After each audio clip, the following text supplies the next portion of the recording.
Welcome on in, beautiful public. It is Trainwreck today. It is Wednesday, and we are on to the second half of the week. So let's exhale and strap the hell in. I'm Maniac. We got Slick L in the saddle to my left, and we got Dreamboat, as always, on the ones and twos. Thank you for following along on Trainwreck Sports. Thank you for following along on Herd of Buffalo. Boys, we had a little bit of a rough road getting back. Not as rough as our Carolina trip, but we are back. We are settled in Western New York. We are 50 shades of gray in the sky, if you look it up. But the real gray is Bills Mafia. This has been a tough hangover from this loss, Slick. It's been really tough, especially when the vibes were so high down south. The weather was nice. I decided to bring a palm tree back in the form of my own here to Buffalo. But, yeah, great weekend led to a very disappointing and abysmal end, to say the least. And then after that, kind of just trying to regroup ourselves and process everything that has happened. No one lived up to their usual play. And then the Dable news after on Monday kind of shattering Bills Mafia into a little frenzy. And everyone's hitting the panic button right now, it seems, Don. Yeah. And to make it even sweeter, Sabres are starting a nice little road trip against some of the best teams in the NHL. So that should be fun. Trying to remain optimistic about that. Yeah. It sucks. I'm not even worried about the Sabres as a team. I'm worried about the Sabres as people. I mean, you got Kulik. Yeah. We got a blood clot. We got Zucker has lost 20 to 30 pounds, people are saying, with some kind of illness he's been dealing with. Benson's out. Dahlin back in Sweden, obviously with his fiance, wife. I mean, this is crazy. I've never seen a situation there's no team could survive this. It's not even just that the team's banged up. These are all very serious conditions, injuries, personal matters. So yeah, you feel for the guys as people. Obviously, hockey comes second in a post-tier health and family's health as well. But just hate to see the guys that it is. You hate to see anyone go down, but these are key guys that we were hoping would play an impact down the season, down this stretch of the season, particularly, especially. Well, have no fear. If you're looking for a guy to be a reinforcement, the Bills go out and sign Cole Hardman. There we go. There's the reinforcement we were looking for. You want speed? You got it. You want speed? You got it. Show speed. Looking at the spreads this weekend, Bills 5.5 point favorite over the Bucks. Yeah. Are you surprised by that? A little bit. It does seem a little bit high, especially given they kept it close with the Patriots towards the end there. But I think this is a big bounce back spot at home for the Bills. Although I could totally see this being a field goal game, but I think the 5.5. It's probably a lot of people betting the Bills. I don't know how Vegas feels. Maybe it was around the 3.5, 4.5, and some public money got in early on the Bills thinking this is a bounce back spot. Really not sure. It does feel a bit large, though, especially considering the conditions that we're going to be facing in Orchard Park on Sunday, Don. Yeah, I'm definitely kind of surprised by this spread. I'm thinking the Bucks have some injuries. I haven't really been tuned into them for a minute, so I want to see what their injury report is looking at like.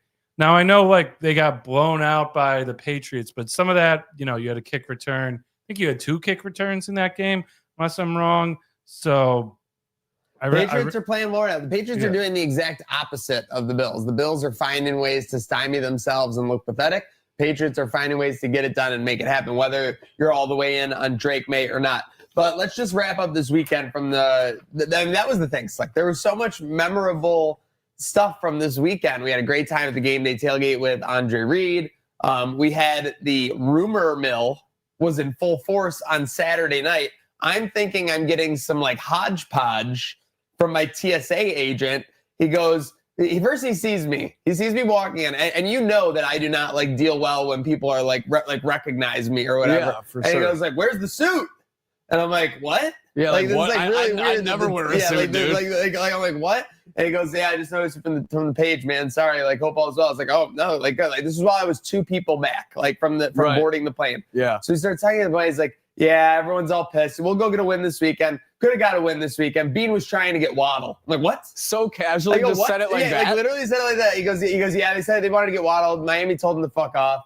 And then it goes, the train never stops. All in literally 10 seconds. You can ask my girlfriend. I messaged this in the chat right away. I said, hand on the. Yeah, no, I remember this. So wait, then he says all that in a 10-second span. And do you go like, how do you know this information? Like, I was about to, and he mentioned he books their travel. I put this in the chat too, that he's like the administrative, like, I'm kind of outing him right now. That just wasn't part of the 10-second spiel. So I was like, where did that come out? I don't know how hard I'm outing him by saying that, because they probably have like, there's like a million TSA agents. 8 to 12 people at least, I would say. But like the public couldn't just go to the airport and be like, there he is. But anyways, I'm like, okay, that sounds like bullshit. I wake up the next morning, Sleepers got the story like with a million pops. By the way, crazy that timing of that coming out, like a couple hours before the game. Bean wanted to get that out. Yeah, yes and no. A PR move, because everyone was mad that they didn't try and do something. Well, I mean, Bean for sure was not like unhappy it came out, but I don't know. For me, it was like maybe like Waddle's agent. Does he expect to go in today expecting to get crushed? Yeah. And then things just went differently. That's why he wanted the news out, to make everyone well aware that Jalen Waddle really was trying to make his way out and the team's holding him hostage. Or was it just Bean getting it out there that he was trying to make a move and didn't want to give up a pick? So trying to make everyone happy with that. Bottom line, that TSA agent checked out. Absolutely. So that checked out. More ridiculous video to come out of the weekend. Fight in the stands, post-game celebration for Miami in their locker room, or Mike McDaniel at elbow room skirting by after being 3-14 against the Bills. For me, it's a very tight race between the 2 and the 3, especially after that angle where we actually have video of McDaniel pulling around that said corner now. It's not even a question anymore, but it's got to be the locker room celebration. I mean, you're hitting the train with the laundry cart. You guys just went, you're 3-7.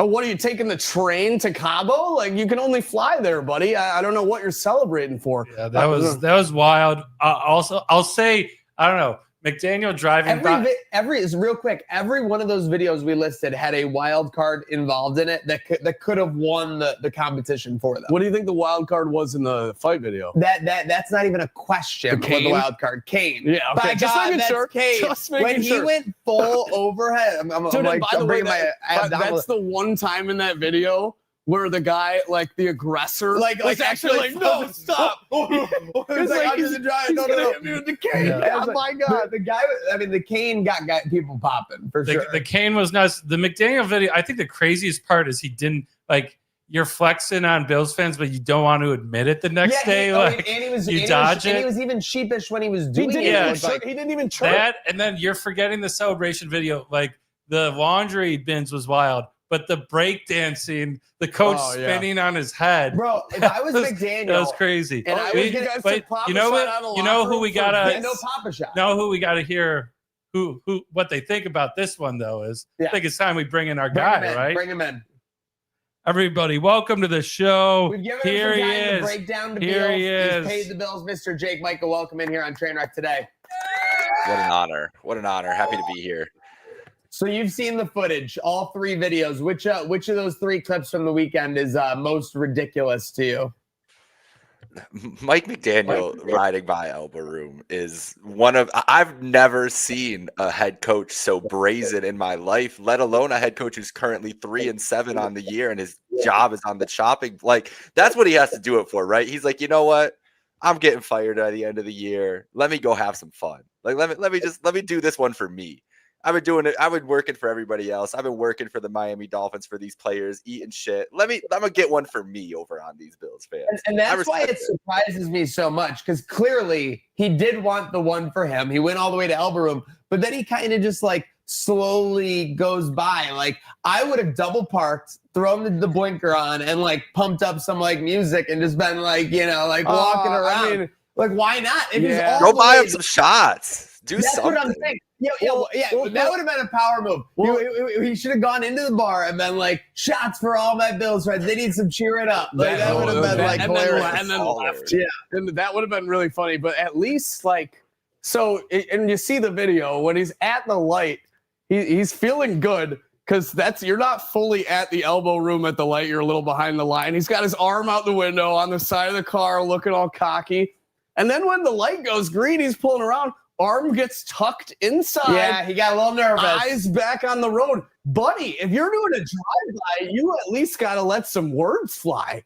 You just went and slayed the smackdown on the Bills. They're all right there. This is your opportunity. Take it. You just put your eyes back on the road like the little dork you are and kept driving without firing a single word. Shameful. Yeah. So, Mike, I know you did a show last night. I'm getting nervous a little nervous about Bunty. The last couple shows, he's gotten to a little bit of a seismic. The viewers love it though. The viewers are loving the seismic activity from Bunty. You just have to watch the brightness of his face turn up as the takes start coming out, and that's how you know the level of seismic activity from Bunt. I think he's okay though. I think he's okay. I think he took a nice walk after last night. You know, he calmed down his nerves a little bit. He's doing okay. But honestly, 58% of my responsibility on that show is to just monitor Mike Bunt's heart rate and make sure that we're on track. And that he's gonna. I don't know if Bunty would admit it, but I think the last 2 weeks from the Sabres is actually to blame for where he's ended up on the Bills. I think if the Sabres had been holding serve, which he was back on the Sabres. The second he got right back on the Sabres bandwagon, they're back to shit. Yeah. But like the second you jump back on, they're back to shit. So I get it. And again, I don't blame him. Speaking of blame, Dable done in New York. I know you guys got into it yesterday. I talked about this on Monday. What would you do if you were Pagula, if you were, in the Bills ownership? Would you be making a move to get Dable? He would have been in the introductory press conference at 10 a.m. this morning if it was up to me, honestly. I feel like it's not as much. I saw, and I put that out like should the Bills go and get Brian Dable? And it wasn't as a thought of a Joe Brady replacement. That's not the thought at all. It was because they're not going to do that midseason. Like, it's just not going to happen. It's a Josh Allen whisperer is what we need right now. Like the thing with Josh, I'm not a 10 alarm fire about Josh Allen's play right now, but his grandma telling him to smile more. Like a lot of people are talking about him looking despondent on the bench again this week in these losses and everything else. We know that Brian Dable and him have a special relationship, or at least had one. And if there's something that could get his confidence back to sky high, to him believing that he is the best player in the world and the best football player on this planet, then I think you have to turn over every stone to do that. And we know that Brian Dable can do that for him. So that it's as much of anything as it for a Josh Allen confidence boost to bring Brian Dable in, I think makes all the sense in the world. Brian Dable is Josh Allen's mojo. This is the spy who shagged me situation. We got to get that mojo back. Yeah, and I put in the notes. I don't know if I've ever seen fans and media people so much on the same page about this, because we saw, like you said, right after it happened, so many guys, and not just from the podcast world, but from news organizations, say bring him in. Fans are all about it. I don't know if it's going to happen though. I just feel like this front office is they've been, I gave them a long leash, but I think they're just digging in their heels a lot right now. So. When The Rock has a couple of bad movies and he goes back to WWE so he can get his pop? This is exactly the same thing for Dable. He blew it with the Giants. He got rid of Daniel Jones. Now Daniel Jones is the talk of the town in the AFC. This is a perfect way to come back to a monster pop. Josh Allen unleashing 350-yard games with 3 TDs. It kind of reminds me exactly of the Robert Saleh situation. You go shit the bed with the Jets, and then the Niners are opening their arms, welcome to have you back. Now the Niners might not be getting the same results. Might not be anything to brag about there. Might not have the same results you get when you put Dable with Allen again. But still, reminds me a lot of that. I would like to see it. Don't know what it takes. Don't know if it'll be by the end of the season. I do think if he's around in the offseason, for sure, the whirlwind will swirl more. But I think if you want the run now and make these fans happy and not act like you're digging your heels all the way in, this is how you turn some fans on your side again. I think Josh gave him a call. I was just going to say, at the very least, Josh better give him a call. Josh better. What are the live odds, honestly, live odds on reality, that Josh Allen has in some way communicated with Brian Dable since Monday morning? I'd say like minus 500. Minus 500? Yeah. Like what, with like, hope you're okay hanging in there, bud? Yeah, like hope all is well. If it ends up working out, would love to see you again down the line. Yeah. And then maybe he's in Bean's office the next morning. I need you to make that call. Yeah, that's fair. I mean, people have been saying Josh has a lot of pull with this roster and picks and everything. So does he have that pull with coaches? Like, I mean, I don't blame him, but Josh has put this roster together in one way or another. Yes and no. Brandon Beane hasn't been like, oh my God, this is what we're going to do this year. Like, he's talking with Josh Allen on every move. Well, of course, but that's like the guys that they wanted to keep around this offseason. I'm not really sure Josh was like throwing free agents on the table. And to be fair, franchise quarterbacks are the most valuable position in any sport. You should listen to everything they have to say for you. I agree. I mean, you also need to know when to be a GM. Speaking of knowing when to be a GM, well, we're going to hop around a little bit in our rundown here on Trainwreck today. I mean, a day that almost seemed inevitable once Luka Doncic was traded to the Lakers. Nico Harrison fired, Micah. Yeah. It's kind of the funny thing was seeing the kid in the Luka jersey talking to the owner during the game. Was that the final straw? Where the owner was just like, all right, you know what? I just admitted my wrongdoing to this kid. So I can't just wake up and everyone's going to know that without me not firing Nico Harrison. We all know the golden rule. When you do something embarrassing, it's way more embarrassing to be like, that wasn't embarrassing. No, we did it because of this. Or like, well, yeah. Once you can finally admit it, the embarrassment starts to wash off a little bit. It's just funny because like he allegedly admitted that it was the wrong move to this kid. And then that was going to come out one way or the other. I'm like seriously wondering if like he was like, you know what? Just admitted it to one. That's going to get out pretty quick. We got to get rid of this guy before the morning comes. I don't know how you feel, Micah. Do you think it actually was the catalyst?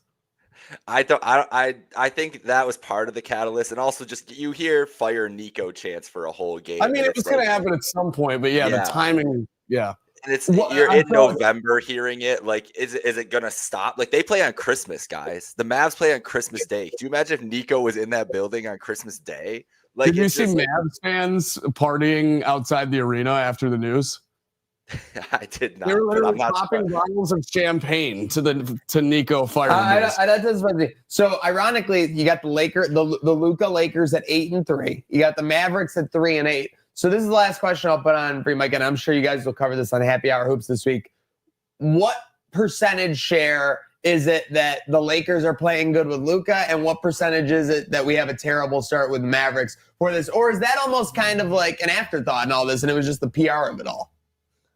Ooh, that's a great question. I would say it's honestly. If Luka was averaging 20 points a game and the Lakers were 2-7 right now, have to think things would be a little bit better in Mavericksville. A little bit better, but I think if the Mavs were at least 7-5 right now, or 7-4, 6-5, something like that, this wouldn't be such a bad thing. So I'm gonna put like 70% on the Mavs start because we saw the picture of Anthony Davis looking a little bigger than usual. Cooper Flagg has been up and down as you would expect a rookie to be. He's not exactly just coming in to be a savior. So I think that was the only way that Nico could have saved this year if the Mavs were a contender right away, and they're just not going to be. Even best case scenario, they might make the playoffs, but they're not going to make any noise. They have to wait for Kyrie to come back in January, but who knows what he looks like coming off out an injury. So I think it's the Mavs play as much as anything else, but the twist of the knife and maybe making it a little bit worse is the fact that Luka and the Lakers are just rolling, and they don't even have LeBron back yet. So, yeah. Speaking of contenders in the West, Micah, it's kind of like the wild, wild West right now, where teams that might have been on the fringe last year getting up and in contender spot. I know we're early in the season, but the Lakers are rolling, the Spurs are rolling, the Thunder are at 10-1. And then the Nuggets look like a championship team again. Who do you think's your biggest threat right now to taking out the reigning champion Oklahoma City Thunder? Biggest threat is still the Nuggets. I think the Nuggets have built I really love the roster they built around Jokic. I think it's one of the best rosters they built around him, just the most complete rosters. And he is still, regardless of how amazing Luka has been, until further notice, Jokic is the best player in the league, best player on the planet. And in the playoffs, he's such an impossible guy to deal with that I think that team, if they're deep the way that they look right now, Jamal Murray's looked better this year than he has in years past. He looks healthy again. It's still the Nuggets. The Spurs are fun, and we'll see what they look like with Fox coming back. The Lakers are fun. We'll see what they look like with Bron coming back. But they both have, the Spurs have a shooting issue. They don't shoot the ball well. They play great defense. The Lakers shoot the hell out of the ball and play no defense. the Nuggets are the most complete team ready to deal with the Thunder. But the Thunder right now, man, they're 10-1, and they don't even have Jalen Williams playing right now. Like they're without their second best player in 10-1. I don't know if anybody's a threat to them. Absolutely unbelievable play from the Thunder. And the thing the Thunder can do is they can get it done at home with that home court advantage or on the road. The only other team with 4 home and 4 road wins so far this season, my Detroit Pistons. Are you kidding me? Aren't you happy to put this on the run now? Yeah. Yeah. What was your piss? No, they used to be my Pistons. Now they're my Pistons. Top of the East. Yeah. I can't even bet them anymore. These lines are going to be crazy. Taking on the Bulls, who have dropped 3 straight since that amazing comeback game. Yeah, so, everyone was like, "Oh, the Bulls are back! The Bulls are back!" That wasn't everyone. That was me. That was me. I'll wear it. That wasn't everyone. I thought the Bulls were back. They did get Wembeat on Monday night. Giddy about Giddy. Well, speaking of the East too, a lot of good teams. Some didn't see coming. Pistons, obviously, amongst those. Your Cavs, Micah, they're up there. They were expected to be. I thought the Cavs were expected to be good. That's what I'm saying. I just said they're up there. Oh, okay, gotcha. Now they're in Miami tonight, coming off a overtime loss in Miami 2 nights ago, in which our very own Maniac was in the building. And I left early. And he left early. Keeping my brand strong. He's getting that out. I wasn't going to bring it up. Listen, I wasn't staying for a whole nother Miami sporting event, especially Miami was up 10 after 3 quarters. I was like, I'm good on it. I tuned in the next day, 140 to 138 buzzer beater overtime game. I'm not going to sweat it too much. The thing I am going to sweat. This was the A. Wiggins alley-oop at the buzzer. Yeah. That was what you missed? That's what I missed. Oh, my God, dude. But like that Miami team is really good. We're not going to focus on the negative, though. What we have to talk about is Jaime Jaquez Jr. Micah, how come you didn't tell me about Triple J, a.k.a. Juan Wick? Big Jaime Jaquez fan. I mean, the dude, he's just a baller. Like, I feel like you could put him on any team, any roster, and he's going to contribute like some way, somehow. And he's got a lot of growing to do still, too. This guy was in the game for 1 minute. He subbed in 1 minute. This is a Piston? Yeah, no, Heat. Oh, okay. 4 points, 2 rebounds, 2 assists after being in the game for 1 minute. I've never seen a stat line like that. That's basically like a quadruple double in a minute. Yeah, he was pacing everything. Yeah. Jalen Duren, of course. I know the Happy Hour Hoops boys have been talking a lot of Jalen Duren. Yeah, we were having a discussion whether he is in the top 5 of centers in the league. Oh my God! Jalen Duren has been amazing for the Pistons, and it's been a huge reason that they've had their start. And obviously, Cade Cunningham has been just incredible. 45 shots the other night. Crazy. The shot volume was a little worrisome. Could you imagine being out of his teammate? Like that's oh yeah, that was nuts. 14 for 45 and still. And they're a good team. Still dropping 46. The record is good. Still dropping 46 points, let alone a triple double on that kind of field goal shooting percentage is absolutely insane. Now, before we move on from the NBA, we got these jerseys being worn tonight. Oh, how do we feel about these? Ew, not good. As the that's disgusting. They got Buffalo on the court too. They have Buffalo on the court. They got the Braves. For me, the map drawing where it's like we're going from here to here. That's kind of disrespectful, man. They do. You didn't have to do all that for sure. Brave beginning. There's nothing more like cowardly than going from Buffalo to LA. Yeah. So like I wanted to talk about this because like a lot of people are like, oh, this is so cool. This is a great homage, but like I don't know, it's kind of like if you know the when you see like the Avalanche wear like the Quebec Nordiques jerseys, I just think bullshit. People in Quebec are like, or like when the Canes wear the Whalers jerseys, people must be pissed. Yeah, if you're the team that they left, it's like, what are you paying tribute to? Play a game in my city, you know? So like mention basketball in Seattle and see how that goes. Yeah, that would be cool if they did it would never happen, but if they did like a Buffalo-Toronto thing, like you already have 2 teams in LA, like why not give us 5 basketball games a year? If you really want to bring back this Buffalo Heritage partnership, they did play a couple of the key did that to the Bills, made us play in Toronto. Yeah, like I know, that's why I compared it to that, yeah. I don't know, I don't even know. You know that Janet Snyder's dad was the one that sold the team? Yeah, his granddaughter, not Janet Snyder's daughter, her sister's daughter was like my first like school girlfriend kind of. Wow. So you sold the Braves. I've met the guy that did. No, you sold the Braves. No, I wasn't alive. You got rid of a Buffalo sports team. They also owned Six Flags Darien Lake. Okay. Yeah. Why did they get rid of that? Why didn't they trade that to LA? If I had any input, guys, I mean, the Braves might still be here. I didn't get around to it. Someone say you didn't get enough input, and I wouldn't want to point at reasons why that was. I didn't get around in time. Yeah. All right. Well, we'll see if we can bring another sports team back to Buffalo. Speaking of guilty conscience, gambling. Well, what's the latest in the NBA gambling scandal, Micah? I think we're at a pretty. Is it only partially under the rug? Yeah. Oh, they're sweeping as we speak. They're sweeping hard. They're sweeping as we speak. Yeah, just going off.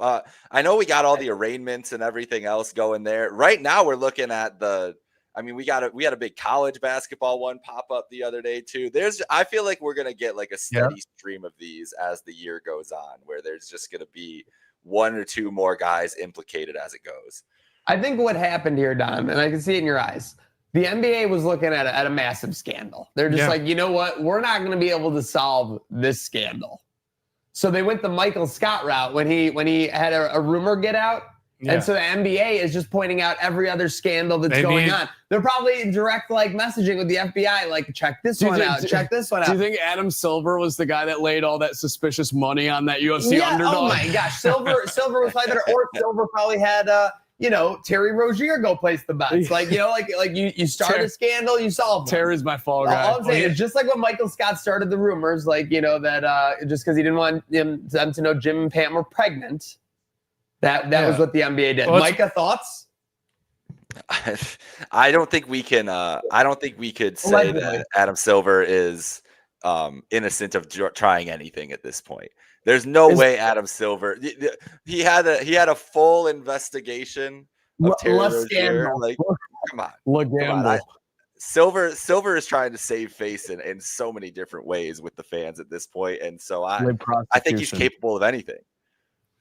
Yeah, I mean, it has been wild because we had the NBA story break, and then literally the next week UFC breaks. Then the next week, we have the mid-major where there's 100 games in mid-major basketball, which I said in the chat. I'll set a game. Any person that has gambled on a mid-major team is not even remotely surprised. Probably has two games they can think of where they're like, dude, I was either on the right or wrong side where I saw a ref march a guy to the line to cover the spread, 4 people in the stands in a high school stadium, pretty much like mid-major team playing. And then right after that, we have the MLB because now they're in court.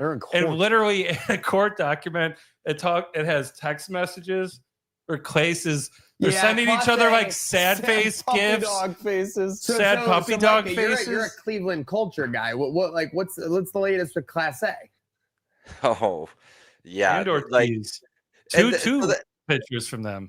Yeah, 2 of them. And so imagine those conversations in the bullpen. What's going on there? What are they talking about? They got phones in there. The text message from Class A when that guy swung at the one he bounced was so funny. Legitimately mad at him. The odds, I cannot stress enough, the odds of an MLB player swinging at an 0-0 pitch that you throw short of home plate has to be less than 2%. Yeah. And that guy just swung at a ball that was completely unhittable. And you can see Class A for half a second kind of just what the fuck? Yeah, and there's another one too with Ortiz where he throws it outside and the guy swings and he visibly goes, fuck. Yeah, you can see it. That.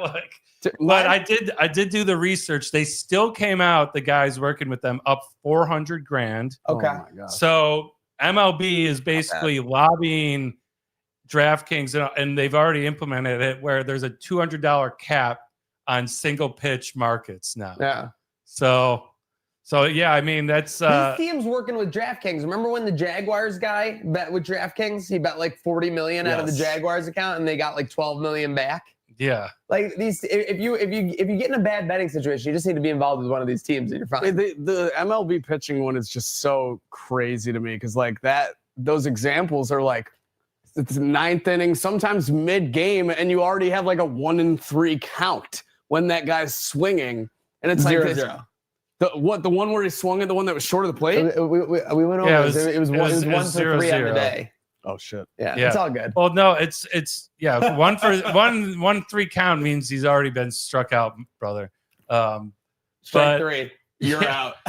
But it is wild on face value. You think like, oh, like one pitch, that's all. That's so hard to get caught. Let's do that. But then if you realize that if you're a book and you see $200,000 come in on a single my pitch, God, like that's you're the like, thing. dude, come on. Yeah. Like, no, there's no way. Kind of crazy the gambling scandals haven't made their way to the NHL with a guy named Bettman as the commissioner. Seriously, it's just like everything else, though, right? They probably could have done like 5,000 on a first pitch and probably would have got away with it. yeah. Like you just get too greedy, just like everything. Gotta go slow. Yeah. For sure. Or maybe they had a replacement situation going on where they were like threatening to break his leg. Yeah, it's true. You never know. Speaking of breaking legs, yesterday Kent State broke a leg. Won. MAJKA, how did that feel? You got the wheel?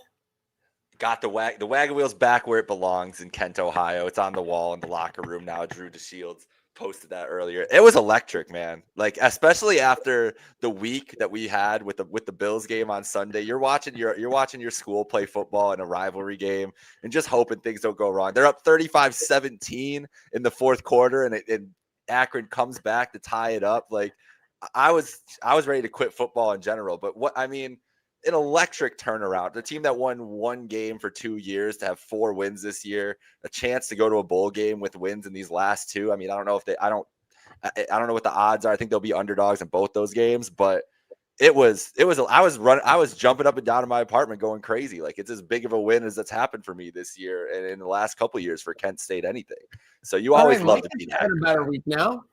Thank goodness. I this wasn't on the brief, but if we're talking, college ball, Coach Lembo bought a house. I was going to get to that on the game tonight. Oh, okay. Yeah, okay. The Lembo talk. Yeah. Well, just real quick, we had UB win as 18-point underdogs at DePaul last night. And that game got back to even with 6-7 minutes to go. So UB really held them off. Kudos to the Bulls in that. 3-0. You ready for this? For the first time since 2018, 2019, the final year of the Nate Oates era. And that team was a wagon. Absolute wagon. So we'll see. Speaking of wagons, tonight we got UB football in action, so I cut down a little bit there. Don, is our guy Lembo going to be focused? He's dealing with some security issues. Yeah, I mean, it's funny seeing he bought another tweet, bought a house. Such a fake tweet. I'm not even going to bother bringing it up to give this a smoke. I'm flipping the script though. I'm entering the spin zone. I think he's that locked in that he doesn't even care. He's like Twitter. I haven't been on Twitter in weeks, in months. So we are all good. And we want to be focused. Big game for them. The MAC is just up for grabs for anybody right now. Absolutely. So if he's not on Twitter trying to get his account back, he's like, I'll worry about it after this game. It's not a big deal. But also, better security, coach. We got to have some better security.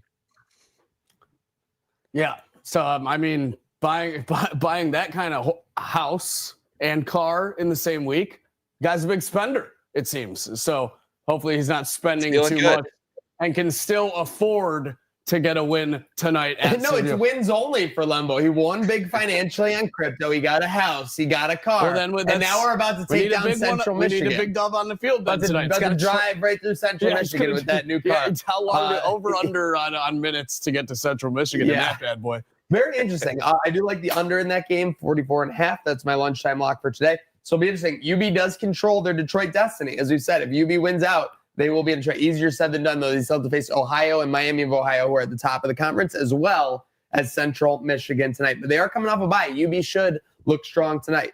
As we wrap it up here on Trainwreck today, boys, well, first we got some wrestling talk, but we got some important regional talk. $10,000 reward. Russell Salvatore's Bentley has gone missing. What? My God.